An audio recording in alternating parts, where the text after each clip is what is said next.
Prolog. Jacob fantasized about life as a serial killer. The way he felt about Alaric's face convinced him that no one was above murder. He fumbled with his onyx jerkin and locked eyes with the prince. Those eyes were mocking, fox-like too, but mostly arrogant as Celeste glided towards him. Jacob knew that Celeste saw Alaric as competent as a white crayon, yet she indulged his desires. And from the countless years he had known her, Jacob realized he could never know her enough. Celeste's dress was midnight blue and adorned with stars around the skirt, giving her the appearance of a galaxy as she spun. Her ocean blue hair hung in loose curls, diamonds tangled between the locks. He noticed how she gave a bright smile to the crowd, turning his cheeks pink. Somehow, though the clock struck midnight, the girl brimmed with energy. He wasn't aware if he was jealous or offended by the sight. The ballroom was full of golds, silvers, and bronzes, yet nothing could compare to the gem-encrusted ceiling of stars. The room was in the shape of a circle, and the pillars aligned together in a spiral. In the center of the sky, Celeste whirled, hand in hand with the snob. They were the sun and the moon, and all the couples around them were planets of their solar system. Something was infuriating about it all, or maybe it was the fact that it all just seemed too grand. Either way, Jacob wanted to strangle the whole band of musicians just so that it all would cease. He ran his hands through his inky hair, stumbling forward when a boy with pearly white locks clapped him on the back. It seemed to be Alex Littine, that is. He gave him a playful smirk. "Why aren't you dancing up there? The platform's open to anyone, you know." Jacob's eyes glared daggers so sharp they could cut his vocal cords. "Alex, shut up." He thought for a moment, then sighed, "Well, you're right, you know. For once, darks are allowed to attend a light ball." Alex beckoned, pushing Jacob towards the dancing crowd. "So, what are you waiting for then? Live your life, would you?" Unfortunately, Jacob was conscious of his youth and took a step forward, then someone whisked him away to dance. Alex cupped his hands around his mouth and cheered as the vexed boy glowered. Celeste had noticed the exchange promptly and tensed. Jacob's awkward steps made him almost trip over his partner. She paid them no heed after and spun on her toes, her ball gown billowing. On the spur of the moment, the music amplified, and people's hands clapped together in joy. All the girls separated from their partners and held hands, dancing in a circle. Then they'd raise their arms in the air, and Celeste ducked under them. Everyone who stepped aside earlier formed pairs again, then shifted across the room to switch partners. Celeste was swung from person to person, from body to body. The moment was a blur until she saw a firm, 10-hand grasp hers. She lifted her head, the silence between them deafening. Her face remained solemn until she gave a polite smile. "I'm surprised to see you here. Typically, you hide in your dorm." Jacob rolled his eyes, avoiding the question, "Why were you dancing with that git, Alaric? Your parents are out on business. There's no need for a reputation. I don't understand why you keep in contact with such pompous people." Celeste swayed gracefully before raising an eyebrow. "You mean people like you?" The boy scoffed, not letting that remark affect his resolve. "You know what I mean by that, silly." "You've never been that type," Jacob commented, his face softening. His eyes scanned the ballroom and then lingered on Alaric, who gave him a sullen scowl. "Since when do you care what he thinks? Celeste flinched at the use of her childhood nickname. You don't know me as well as you think you do. But I know you. You've always been the same, Jacob. The boy's tender features grew vile, lips curving into a sardonic grin. Celeste's heart pounded harshly. And though the music was sweet, the air became heavy, and she felt herself suffocating. This oppression was unendurable, the stars gyrated, and the cheers became a rambunctious racket. Even the dresses the maidens wore turned to a colored frenzy. Immediately, the music halted. The silence loomed over like a thick fog, glazing the girl's eyes. Jacob cupped her face with his hands, leaning in. Do you? A blood-curdling scream boomed through the hall. The crystal chandelier pummeled straight to the ground, shards flying everywhere. Celeste's control recuperated, then she unsheathed a silver dagger from her gown. She held it against his throat, the very tip of it piercing his skin, releasing a single drop of crimson blood. He staggered back, grinning as the halls darkened and the ceiling of stars grimly dimmed.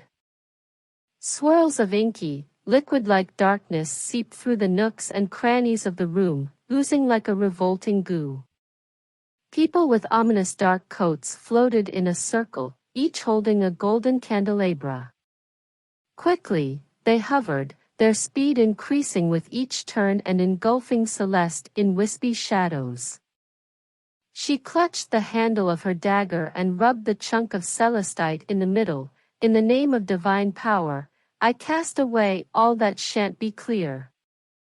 A pale blue glow seeped through the edge of her weapon, so she hurled it straight toward the center of the floor.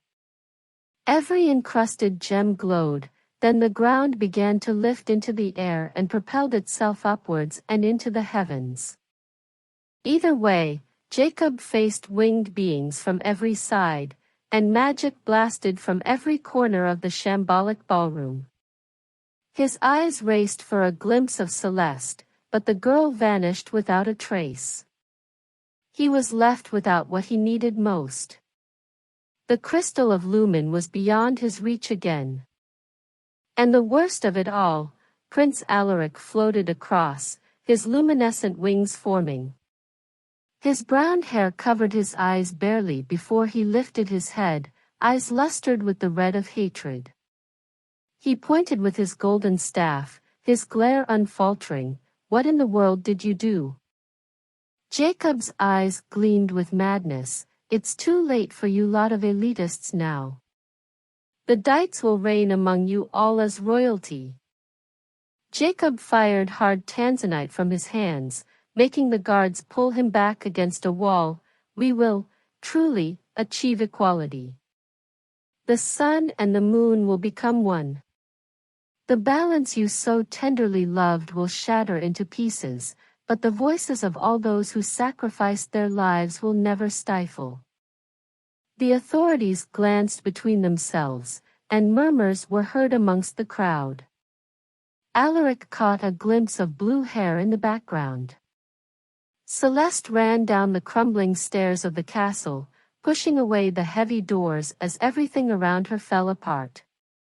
She looked around in panic and heard a ringing. She reached for a circular electronic device with strange symbols around the edges, a compass rose phone. She answered the call, then a holographic image of Alex appeared in the air. What's happening right now? Alex furrowed his eyebrows. They know. They know about my betrayal. Look, I'm sorry, Celeste, I just... She interrupted him. Save it for another time. Where's the crystal of light? The lumen is in the gardens.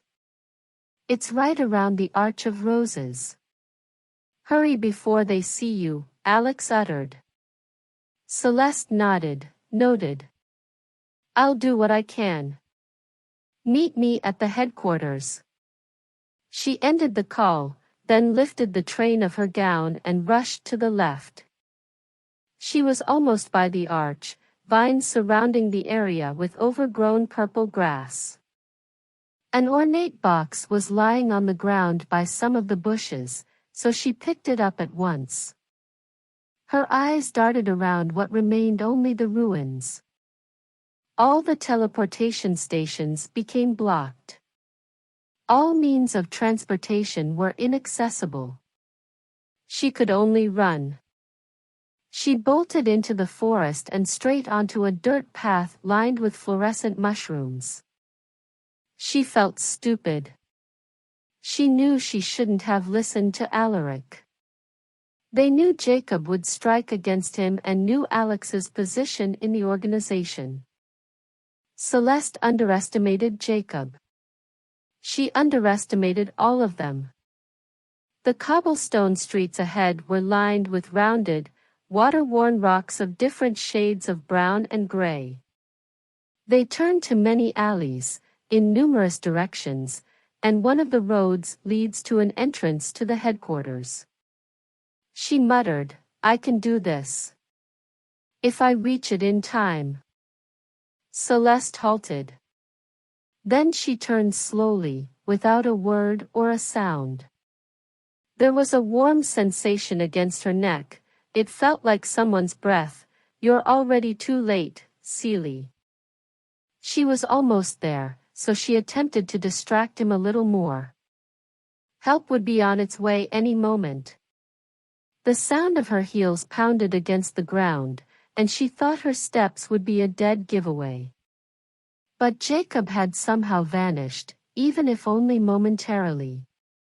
Celeste thought that maybe, just maybe, the authorities had finally caught up. Until she noticed the road to the headquarters had collapsed. Fallen debris and the rest of a building was scattered along the cobblestone road, and some areas glowed the red of fire. Her heart dropped. "Alex. I'm so sorry." A dark, inky presence lurked behind her. She swore she felt it smile. "You've already lost." She felt Jacob's fingers against her neck as tears formed in her eyes. He kicked her, making her fall to her knees. Then he took the box from her arms, his eyes glistening eagerly. A euphoric madness overtook him, and he held the box tightly against his chest. Jacob scrambled to open it. For some reason he chose to marvel at it a little first, just to relish in the joy of victory. He traced his fingers over the design and then fumbled a bit with the lock before busting it open. Only to render him dumbfounded as the box was, in fact, empty. Except for one little folded note, just sitting there in the middle. There was nothing inside. No information, not anything. Just one word, a name. Ariana.